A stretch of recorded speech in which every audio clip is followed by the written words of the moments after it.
Credit rating की disadvantages कौन सी हैं? Credit rating agencies do not offer rating of equity.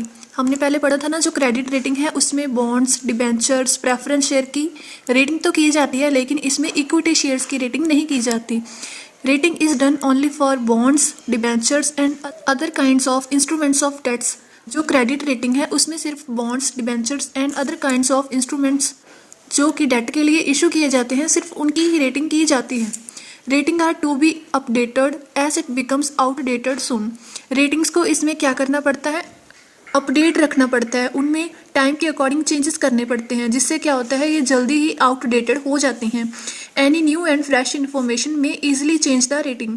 कोई भी नई इन्फॉर्मेशन क्या कर सकती है? ईजिली रेटिंग को चेंज कर सकती है। Credit rating is a curse for the capital marketing industry in the absence of quality rating. अगर किसी कंपनी की रेटिंग अच्छी नहीं है तो उसके लिए क्रेडिट रेटिंग क्या बन जाती है? कर्स, श्राप बन जाती है, जिससे क्या होता है उस कंपनी के लिए लोन लेना डिफिकल्ट हो जाता है। The companies having lower grade rating do not advertise. जो भी कंपनीज है जिनकी रेटिंग कम है वो अपनी रेटिंग को एडवर्टाइज नहीं करती।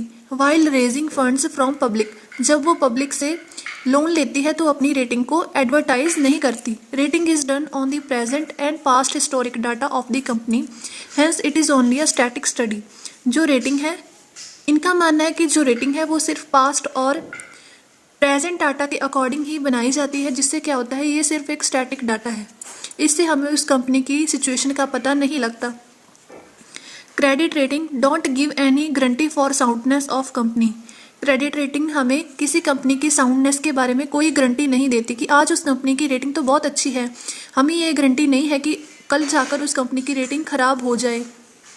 Credit rating agencies would review the grade and downgrade the rating resulting into impairing the image of company.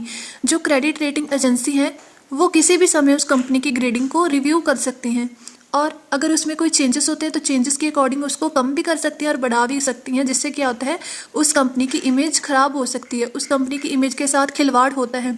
Credit rating done by two different credit rating agencies for the same instruments of the same issuer company in many cases would not be identical same। जो credit rating है अगर वो to different rating agencies कर रही हैं उस company की, same company के सेम इंस्ट्रूमेंट के लिए, तो ऐसा नहीं है कि वो हर बार सेम ही आए। बहुत से केसेस ऐसे होते हैं वो रेटिंग कभी भी सेम नहीं होती। Advantages of credit rating: lower cost of borrowing. An enterprise with highly rated instrument has the opportunity to reduce the cost of borrowing from the public by getting lesser interest on debentures। अगर कोई भी enterprise अपने highly rated instrument के लिए उसकी cost of borrowing को reduce करना चाहती है, उसके पास ये अपॉर्चुनिटी है कि वो उसके द्वारा प्रोवाइड किए जाने वाले इंस्ट्रूमेंट पे लेसर इंटरेस्ट चार्ज करेगी। वो इंस्ट्रूमेंट्स कौन से हैं? डिबेंचर्स और बॉन्ड्स। अगर इंटरेस्ट कम होगा तो क्या होगा? जो भी इन्वेस्टर्स हैं वो इन्वेस्ट करने के लिए और भी ज़्यादा आएंगे। Would came forward to invest in the securities because of low risk. क्योंकि अगर इंटरेस्ट कम होगा तो रिस्क भी कम होगा। इससे क्या होगा? उस कंपनी के हाई रेटेड इंस्ट्रूमेंट के लिए कॉस्ट ऑफ बोरोइंग रिड्यूस हो जाएगी। Wider audience for borrowing. अगर किसी बिजनेस फर्म के पास हाईली रेटेड इंस्ट्रूमेंट है, इट मीन्स अगर उसके इंस्ट्रूमेंट की रेटिंग बहुत ज़्यादा है तो इससे क्या होगा? उसके पास और भी ज़्यादा इन्वेस्टर्स आएंगे इन्वेस्ट करने के लिए, जिससे क्या होगा? उसे इन्वेस्टर्स की एक वाइड रेंज प्रोवाइड हो जाएगी। रेटिंग ऐसा मार्केट टूल।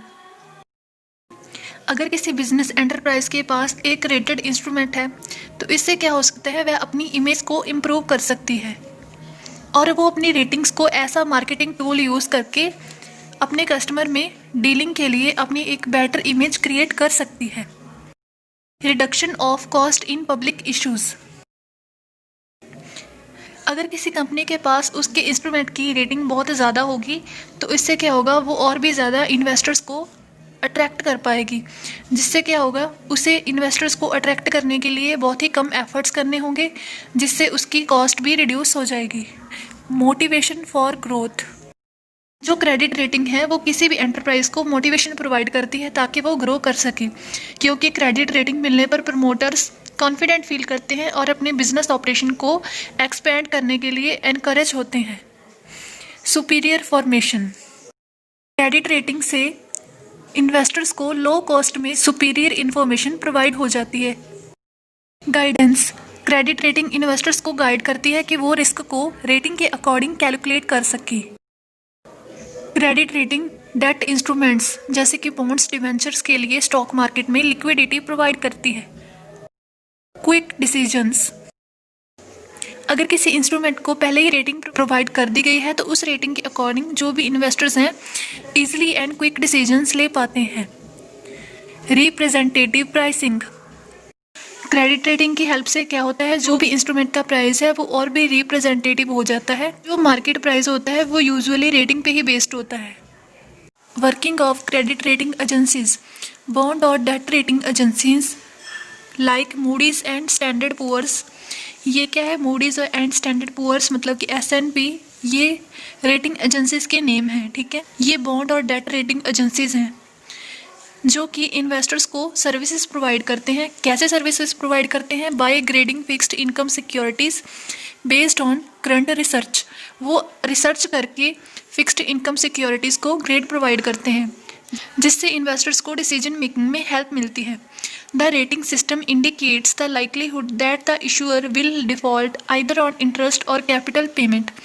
जो रेटिंग सिस्टम है उससे ये पता लग जाता है कि जो भी इशूअर है वो अपनी पेमेंट्स में, उनकी इंटरेस्ट की पेमेंट में और उनकी कैपिटल पेमेंट में डिफ़ॉल्ट करेगा या नहीं। रेटिंग सिस्टम से इशूअर के डिफ़ॉल्ट करने के चांसेस का पता लग जाता है कि वो डिफ़ॉल्ट कर सकता है या नहीं कर सकता।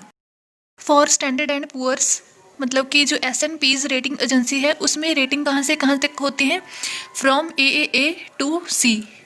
ये तीनों कैपिटल A है और ये भी कैपिटल C है। 3A का मतलब है कि वो बहुत ही सिक्योर इंस्ट्रूमेंट है और C का मतलब है कि वो पुअर क्वालिटी का इंस्ट्रूमेंट है, ठीक है। इसमें रेटिंग AAA से लेकर C तक होती है। For Moody's another rating agency है जिसमें रेटिंग कहाँ से कहाँ तक जाती है, कैपिटल A और double small a to D। D means क्या होता है, जो भी इशूअर है वो अभी भी डिफ़ॉल्ट में चल रहा है। यहाँ पे एक चार्ट दिया गया है जिसमें इसमें डिफरेंट ग्रेड बताए गए हैं और इसमें बताया गया है कि उन ग्रेड का मीनिंग क्या है। Meaning of rating by Moody's and S&P's। Moody's, यहाँ पे सभी मूडीज़ के लिए ग्रेड बताए गए हैं, जो मूडीज़ एजेंसी है वो कौन से ग्रेड प्रोवाइड करती है, और यहाँ पे S&P's, जो S&P एजेंसी है वो कौन कौन से ग्रेड प्रोवाइड करती है। पहले हम देखते हैं मूडीज़ कैपिटल A और डबल स्मॉल a, ठीक है, और S&P's के ट्रिपल कैपिटल A का मतलब क्या होता है, bonds of highest quality that offer the lowest degree of investment risk. In A का मतलब होता है कि जो भी बॉन्ड्स इशू किए जा रहे हैं उनकी क्वालिटी हाई है और उसमें इन्वेस्टमेंट का रिस्क बहुत ज़्यादा कम है। इसमें जो भी इशूर है उनको माना जाता है कि बहुत ही स्टेबल एंड डिपेंडेबल होते हैं। और अब सेकंड ग्रेड की बात करते हैं। मूडीज़ का है capital A, A1, AA2, AA3 और S&P का क्या है, double A plus, double A, AA minus. जब ये ग्रेड प्रोवाइड किए जाते हैं तो उसका मतलब क्या होता है, इसमें बताया गया है कि जो भी बॉन्ड्स हैं उनकी क्वालिटी तो हाई है लेकिन उन सभी को स्टैंडर्ड रेटिंग प्रोवाइड कर दी गई है। इसमें लॉन्ग टर्म का इन्वेस्टमेंट रिस्क होता है। अब बात करते हैं मूडीज़ A1, A2, A3 और S&P के A प्लस, A माइनस। इसमें क्या होता है, जो भी बॉन्ड्स होते हैं उनकी इंस्ट्रूमेंट क्वालिटी पॉजिटिव होती है। अब मूडीज़ का BAA1, BAA2, BAA3 और S&P का triple B plus, triple B minus. और इसका मतलब क्या होता है, इसमें क्या होता है, जो भी बॉन्ड्स होते हैं उनको मीडियम ग्रेड प्रोवाइड किया जाता है जिससे क्या होता है, इनकी सिक्योरिटीज़ भी कम होती है। ये इंस्ट्रूमेंट्स, इनमें रिस्क ज़्यादा होता है और ये लॉन्ग टर्म के लिए अनरिलायबल हो सकते हैं।